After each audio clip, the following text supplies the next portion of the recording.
하나님께서 바울에게 분명하게 말씀하셨습니다. 예루살렘에서 증거했던 것처럼 로마에서도 너가 나를 증거하게 될 것이다. 하지만 그 상황과 환경들은 결코 녹록지 않았습니다. 하지만 바울은 그 하나님의 약속의 말씀을 믿고 또 그 문제와 어려움들 앞에서도 하나님을 신뢰하며 나아갔음을 보게 됩니다. 오늘 본문은 유라골로 광풍을 만난 뒤에 14일 동안 죽을 고생을 하였던 바울 일행 276명이 한 사람도 죽지 않고 멜리데 섬에 상륙한 이야기를 기록하고 있습니다. 그 사람들이 다 살게 된 것, 하나님께서 그들을 붙들어 주셨기 때문에 가능한 일이었습니다. 그런데 당시 이 멜리데 섬에 살고 있었던 원주민들의 입장에서 생각해 본다면 너무나도 당황스러운 일이었을 것입니다.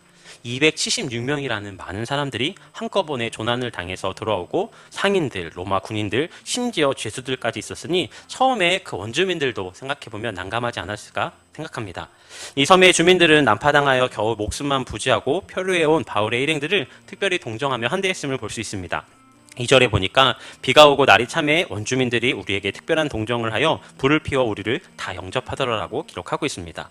여기서 영접하더라라고 번역된 이 단어는 동반자로서 데리고 가다, 우정과 친교 가운데 받아들이다는 의미를 가지고 있는 단어입니다. 그들은 낯선 사람들이었지만 그 조난당했던 사람들을 불쌍히 여기고 또 동정하는 마음들, 또 섬기고자 하는 마음들이 있었던 것 같습니다.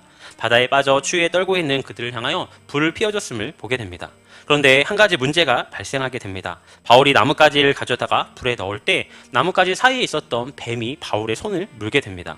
이를 목격한 멜리데 섬 원주민들이 뭐라고 생각을 했냐면 바울이 살인죄를 지어서 신의 징벌을 받는다라고 생각을 했습니다. 4절 말씀에 원주민들이 이 짐승이 그 손에 매달려 있음을 보고 서로 말하되 진실로 이 사람이 살인한 자로다. 바다에서는 구조를 받았으나 공의가 그를 살지 못하게 함이로다 하더니라고 기록을 하고 있습니다.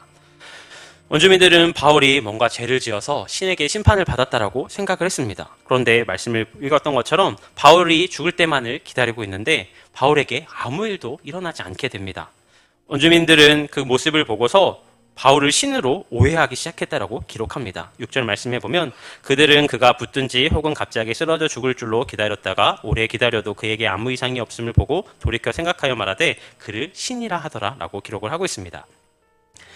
그런데 바울이 그렇게 아무 어려움을 당하지 않는 모습들을 보고 원주민들이 의아하고 있던 중에 보블리오라고 하는 그 섬의 가장 높은 사람 집에 가게 되었습니다. 그곳에서 있는 동안 이 보블리오의 부친이 열병과 이질에 걸려 누워있는 것을 알게 되었고 바울이 들어가서 예수님의 이름으로 기도하였더니 또 안수하였더니 낫게 되어지는 놀라운 일들이 벌어지게 됩니다. 그리고 그 섬에 있는 사람들, 병든 사람들이 또 다 바울에게 와서 고침을 받게 됐다라고 기록을 하고 있습니다. 그리고 그들이 다시금 떠나게 되어질 때 그들을 후하게 대접했다라고 오늘 말씀을 기록하고 있습니다. 오늘 본문을 통하여서 분명하게 깨닫게 되어지는 것이 있습니다. 우리가 생각하기에는 불행이고 어려움이다라고 생각할 수 있지만 그것을 통하여서 하나님이 일하시고 역사하신다는 것입니다. 모든 불행이 죄악의 증거가 아니라는 것을 우리는 분명하게 알게 됩니다. 4절을 보면 멜리데 섬의 원주민들은 나뭇가지 사이에 나온 독사가 바울의 손을 모는 것을 보고 바울에 대해서 이 사람이 바다에서는 구조를 받았으나 공의가 그를 살리지 못하게 함이로라고 이야기를 하고 있습니다.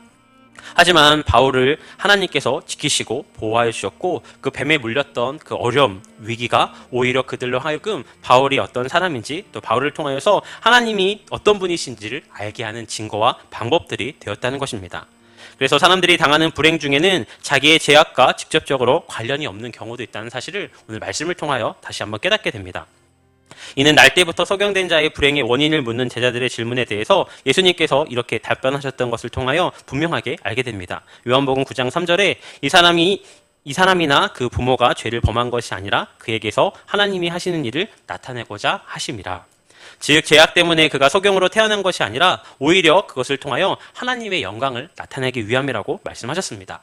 때로는 우리가 의도치 않는 문제와 어려움들, 또 이해할 수 없는 어려움들을 당하게 되어질 때 우리는 그것들을 믿음이라는 안경을 쓰고 해석하려고 합니다. 누군가는 그 불행한 일들을 당하였을 때 무조건 그것이 죄 때문이다라고 이야기를 하기도 합니다. 또 그것으로 인하여서 또 우리가 잘못한 것은 없는지 하나님 앞에 죄책감에 사로잡히고 실족해 되어질 때도 있습니다. 하지만 오늘 본문을 통하여서 깨닫게 되어지는 것은 우리가 당하는 문제와 어려움들 가운데 꼭 그것이 우리와 관계없을 수도 있고 그리고 그것을 통하여서 하나님의 일하심과 역사하심을 나타내는 증거가 될 수 있다는 것을 우리는 기억해야 합니다. 우리에게 어려움이 찾아올 때 그 불행을 통하여서 하나님께서는 우리의 음성을 들어주시고 그 음성에 따라서 지혜롭게 행동할 수 있는 우리의 삶을 살아가도록 우리를 지키시고 보호하신다는 사실을 우리는 분명하게 기억해야 합니다. 그러기에 날마다 우리의 삶의 자리 가운데 일어나는 일들 가운데 우리들이 해석하며 주님을 바라볼 때 하나님의 일하심과 역사하심들을 우리가 다 이해할 수 없다 할지라도 그 주님을 의지하며 붙들며 나아가야 한다는 것입니다. 멜리데 섬에 오게 되어졌던 그 많은 사람들, 그리고 또 그곳에서 만나게 되어졌던 원주민들, 그리고 뱀에 물리게 되어지고 보블리오 집에서 그 부친을 치유하게 되어진 일들, 이 모든 일들을 통하여서 바울을 통하여 그 원주민들 가운데도 하나님의 사랑을 전하고 복음을 전하는 증거가 되어졌다는 사실을 우리는 분명하게 기억해야 합니다. 배가 깨지게 되어지고 겨우 목숨을 건지기 위해 도착한 섬이었지만 그 섬에서도 바울을 통하여서 그곳에 있는 사람들에게 복음을 전하고 그들에게 생명을 주고 그들에게 진정한 하나님을 전하게 되어지는 놀라운 기회가 되어졌음을 우리는 기억해야 합니다. 그러기에 우리 안에 일어나게 되어지는 문제와 어려움들 앞에서도 하나님의 일하심과 역사하심이 있음을 분명하게 기억하고 그것을 바라보며 믿음으로 나아가야 할 것입니다. 하나님께서는 우리가 당하는 문제와 어려움들 또 불행을 통하여서도 하나님의 놀라운 일하심과 역사하심들을 이루어 가시는 분이십니다. 지금도 그 주님께서 일하시고 역사하신다는 사실을 우리는 분명하게 기억해야 합니다. 카일 아일드먼이라는 목사님이 쓴 은혜가 더 크다라는 책에 이런 이야기가 나옵니다. 해롤드라는 팔이 없이 태어난 아이가 있습니다. 자라나면서 다른 아이들과 자연스럽게 자신이 그들과 다르다는 것을 알게 되었습니다. 그래서 그는 아주 어릴 때 마룻바닥에서 셔츠를 입기 위해서 혼자 안간힘을 썼던 이야기를 그 책에 소개하게 하고 있는데요. 그의 어머니와 이웃에 사는 어머니 친구들은 그가 바닥에서 온몸을 비틀며 옷을 입으려 하는 모습을 너무나도 안타깝게 바라보았습니다. 그리고 오히려 그것이 안타까워서 그 어머니에게 이야기했습니다. 아니 왜 저 불쌍한 아이를 저렇게 혼자 옷을 입기 끙끙하게 내버려 두냐고 라고 하며 이야기했습니다. 그러자 그 어머니는 단호하게 양팔을 옆구리에 딱 붙이고 턱을 꽉 다물고 서서 본능적으로 거부하고 마침내 그들에게 이렇게 대답했다고 합니다. 지금 저 아이를 최선을 다해 도와주는 것입니다. 라고 이야기했다고 합니다. 고난을 겪고 있거나 또 어떤 고통을 안고 살아갈 때 전능하신 하나님이 우리를 도와주시기 위해 어떤 일을 하셔야 될 것 같이 느껴질 때가 있습니다. 하지만 하나님께서 우리가 원하고 우리가 생각하는 방법대로 일하시지 않는다고 해서 하나님께서 가만히 계시는 것이 아니라는 사실을 우리는 분명하게 기억해야 합니다. 하나님께서는 하나님의 때와 하나님의 방법으로 하나님께서는 지금도 여전히 우리를 도우시고 인도하시고 붙드신다는 사실을 우리는 분명하게 기도해야 합니다. 때로는 은혜가 나를 힘들게 함으로 또 어렵게 함으로 우리가 주님을 찾고 구함으로 그것이 우리에게 은혜가 되어지고 또 기쁨이 되어지고 우리를 살리는 방법이 될 수 있다는 사실을 우리는 기억해야 합니다. 투병 중에 있는 것이 우리에게 은혜임을 깨닫게 하고 또 문제와 어려움들이 하나님을 찾고 하나님을 구하게 하는 계기가 되어진다면 그것이 얼마나 큰 은혜이고 선물인지를 우리는 기억해야 합니다. 또 우리가 당하는 문제와 어려움들은 하나님이 살아계신 증거라는 사실을 우리는 분명하게 기억해야 합니다. 원주민들이 바울을 평범한 사람으로 생각하지 않고 있었다가 그가 행하는 일들과 행동들을 통하여서 바울은 복음을 전하고 증거할 수 있었습니다. 단순히 문제와 위기, 시련으로 끝나지 않고 그것을 통하여서 하나님의 살아계심이 그 멜리데 섬 가운데 증거되어지는 놀라운 기회가 되었다는 사실을 우리는 기억해야 합니다. 지금도 여전히 하나님께서는 우리를 도우시고 붙드시고 일하시고 역사하고 계십니다. 때로는 우리의 문제와 어려움들 또 우리의 상처와 아픔들을 통하여서도 우리를 통하여 일하시고 역사하십니다. 우리에게 고난과 어려움들을 주시기 위함이 아니라 그것을 통하여서 우리가 성장하고 더욱더 성숙하고 주님을 잘 막아도록 우리들을 인도하시고 붙드신다는 것입니다. 팔이 없는 아이가 혼자 셔츠를 입는 법을 알려주기 위해 이를 악물며 그 아이를 응원하고 격려했던 어머니와 같은 마음이 바로 하나님의 마음이라는 사실을 우리는 기억해야 합니다. 그러기에 성도라고 해서 또 하나님을 믿는다고 해서 늘 형통하는 삶을 기대할 수는 없지만 그러기에 우리는 더욱더 하나님을 바라보고 의지하며 나아가야 합니다. 또 문제와 위기를 만나게 되어질 때 우리의 믿음이 진짜인지를 돌아보고 하나님 앞에 온전함으로 나아갈 수 있습니다. 우리가 당하는 위기와 어려움은 세상 사람들이 당하는 환난과 다릅니다. 왜냐하면 그 문제와 위기들을 통하여서 하나님의 살아계심을 분명하게 나타내시는 통로가 되기 때문입니다. 그러기에 그 문제와 위기들 앞에 믿음으로 대처하고 하나님을 바라보며 나아간다면 살아계신 하나님을 우리의 가정과 또 우리와 함께하는 이웃들과 모든 사람들에게 증거하는 계기가 될 수 있습니다. 그 하나님의 놀라운 일하심과 살아계심의 역사에 그것을 증거하고 전하며 나가는 그 증인들이 되시는 우리 하느님께 모든 성도님들이 되시기를 주님의 이름으로 축복합니다.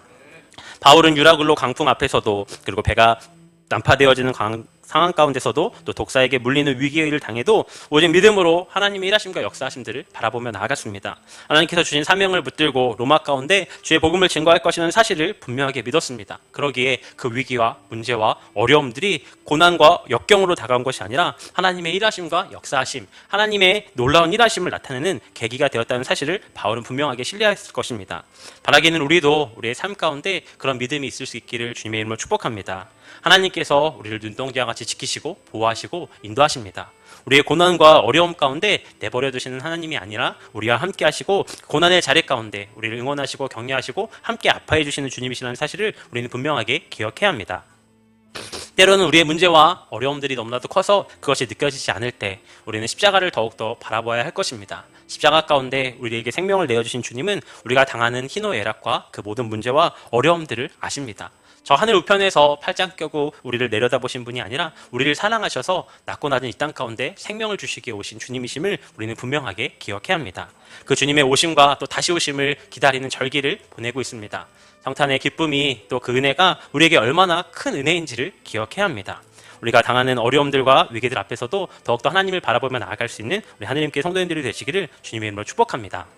십자가를 향하여 날마다 주님 앞에 나아갔던 예수님의 모습처럼 우리를 사랑하셔서 태어나셔서부터 죽음을 준비하셨던 예수님처럼 우리의 삶의 자리 가운데 우리를 인도하시고 붙드신 하나님을 기억하며 때로 당하는 고난과 어려움들 가운데 하나님께서 어떻게 일하실 것인지를 더욱더 기대하는 마음을 가질 수 있는 우리 하나님께 성도님들이 되시기를 주님의 이름으로 축복합니다. 하나님은 지금도 살아서 역사하시며 우리를 통하여서 놀라운 일들을 나타내기 원하십니다. 그 하나님의 일하심과 역사하심 가운데 증거와 증인들이 되시는 저와 여러분들이 되시기를 주님의 이름으로 축복합니다.